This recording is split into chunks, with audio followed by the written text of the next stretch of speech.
শুভ দিন রূপালী বাংলাদেশের জন্মদিন।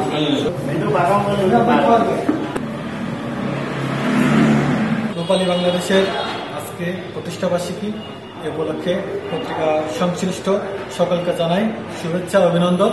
পত্রিকাটি উত্তরোত্তর সাফল্য কামনা করছি এবং এই পত্রিকা আগামীতে আরো বহু দূর এগিয়ে যাবে এই প্রত্যাশা করছি। পত্রিকা আসলে যতক্ষণ না পর্যন্ত প্রত্যন্ত অঞ্চল বা মানুষের মধ্যে পৌঁছে না যায় ততক্ষণ আসলে সেই পত্রিকার গুরুত্ব বহন করে না। কিন্তু এই অল্প সময়ে রূপালী বাংলাদেশ যে প্রত্যন্ত অঞ্চলের মানুষের হাতে যে পৌঁছেছে, এতেই আসলে প্রমাণিত হয় যে পত্রিকার ভবিষ্যৎ আসলে আরো কত সুদূর প্রসারী। তো আমি ভবিষ্যতে পত্রিকা এবং আমাদের কুষ্টিয়া প্রতিনিধি সুজন কর্মকারের সুস্বাস্থ্য এবং আরো অগ্রগতি কামনা করছি। কুষ্টিয়ার কার্যালয় অফিসে আমরা সবাই কেক কেটে উদযাপন করছি। দৈনিক রূপালী বাংলাদেশ পত্রিকার জন্য শুভকামনা রইল, সেই সাথে আমাদের সুজন ভাই কুষ্টিয়া প্রতিনিধি, তার জন্য শুভকামনা রইল। দৈনিক রূপালী বাংলাদেশের প্রথম বর্ষপূর্তি উপলক্ষে আয়োজন করা হয়েছে। স্বল্প সময়ে 1 বছরের মধ্যে রূপালী বাংলাদেশ যথেষ্ট ইমপ্রুভ করেছে। নিউজ এবং গেট আপ সেট আপ সব সারা দেশে যেসব সংবাদকর্মী রয়েছে এই পত্রিকা, আমি পত্রিকার পাতায় দেখি সবাই মোটামুটি ভালো নিউজ করছে। আরো আশা করি যে সামনে আরো ভালো হবে বা রিপোর্টাররা তাদের রিপোর্টগুলো আরো সুন্দর করবে।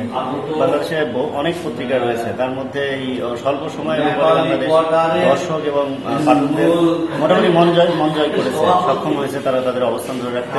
আমি আশা করবো সামনের দিনগুলিতে আরো ভালো নিউজ করে আরো সামনে আরো অগ্রসর হবে এবং পাঠকপ্রিয় হবে এবং সারা দেশে এর একটা সুনাম আসবে আমি আশা করি। এবং 1 বছর বর্ষপূর্তি উপলক্ষে রূপালী বাংলাদেশের আমি সাফল্য কামনা করছি। রূপালী বাংলাদেশ পত্রিকার 1 বছর পূর্ণ, যে 1 বছরের ভিতরে তার পারফরমেন্স যথেষ্ট সুন্দর এবং এই অবস্থা দেখে আমার মনে হয় আগামীতে আরো সুন্দর কিছু আশা করা যায়।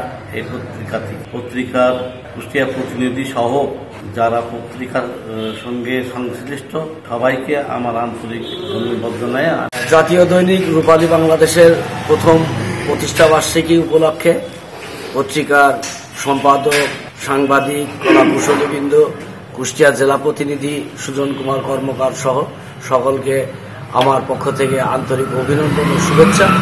এই পত্রিকাটি দেশ, মাটি ও মানুষের কথা বলুক, দীর্ঘজীবী হোক, আমাদের মাঝে 1000 বছর বেঁচে থাকুক এই প্রত্যাশা, শুভকামনা। বাংলাদেশ পত্রিকার প্রথম বর্ষ পেরিয়ে 2য় বর্ষে উদযাপন পড়াই আমি আকরামুজ্জামান আরিফ দৈনিক আজকাল পরিবারের পক্ষ থেকে শুভেচ্ছা জানাচ্ছি।